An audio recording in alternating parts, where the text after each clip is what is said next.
चुनाव डॉक्टर अरविंद राजभर नहीं, माननीय नरेंद्र मोदी जी के नाम पे जनता चुनाव लड़ रही है। ये बड़ी मज़े की बात है कि मोदी जी के कामों पर, उनके विकास के नाम पर और उन पर भरोसा करके जनता चुनाव लड़ रही है। लोकसभा 2024 के 7वें चरण का चुनाव 1 जून को समाप्त हो चुका है। अब जनता को इंतजार है तो केवल परिणाम का। तमाम चैनलों ने अपने एग्जिट पोल जारी किए हैं। आखिर उनके अनुसार किसकी बन रही सरकार, आइए जानते हैं।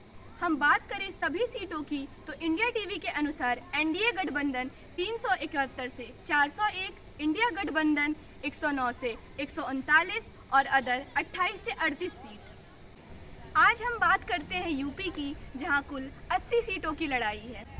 वहीं कुछ अनेक चैनलों ने अपने आंकड़े बताए हैं, जैसे दैनिक भास्कर के अनुसार भाजपा 80 सीटों में से 68, सपा 21, कांग्रेस खाता भी नहीं खोल पाई और अन्य 3।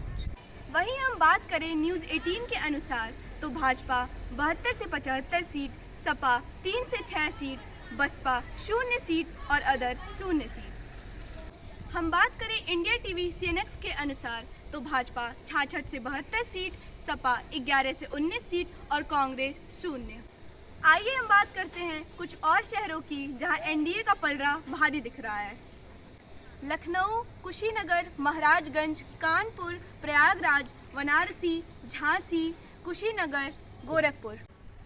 हम बात करें अब इंडिया गठबंधन की तो घोसी, जहां चुनाव में सीटों के लिए उतार चढ़ाव बना रहता है।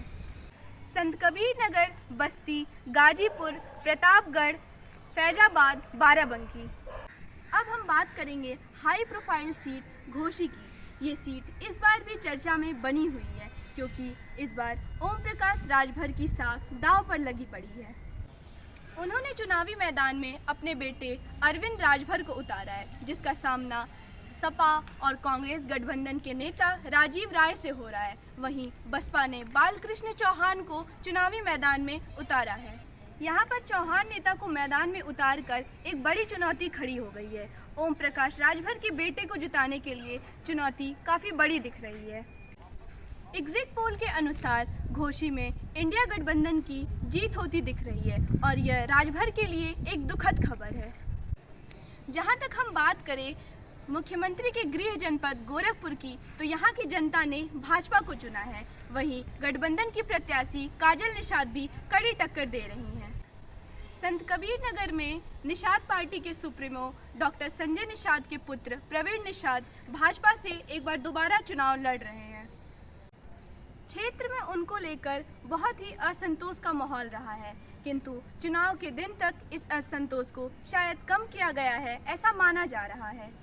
डुमरियागंज में भाजपा प्रत्याशी जगदम्बिका पाल और भीष्म शंकर तिवारी के बीच एक कड़ी टक्कर है। एग्जिट पोल के अनुसार ये सीट भाजपा को दिखाई जा रही है। महाराजगंज लोकसभा सीट पर वित्त राज्य मंत्री पंकज चौधरी और गठबंधन के नेता वीरेंद्र चौधरी के बीच कांटे की टक्कर दिख रही है।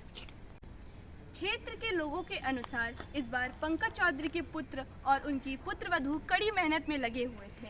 महाराजगंज में दोनों प्रत्याशी एक ही जाति के होने के कारण जातिगत समीकरण में फंसे हुए थे, पर पंकज चौधरी का अनुभव चुनाव प्रबंधन के नाते एग्जिट पोल में ये सीट भाजपा को जाती हुई दिख रही है।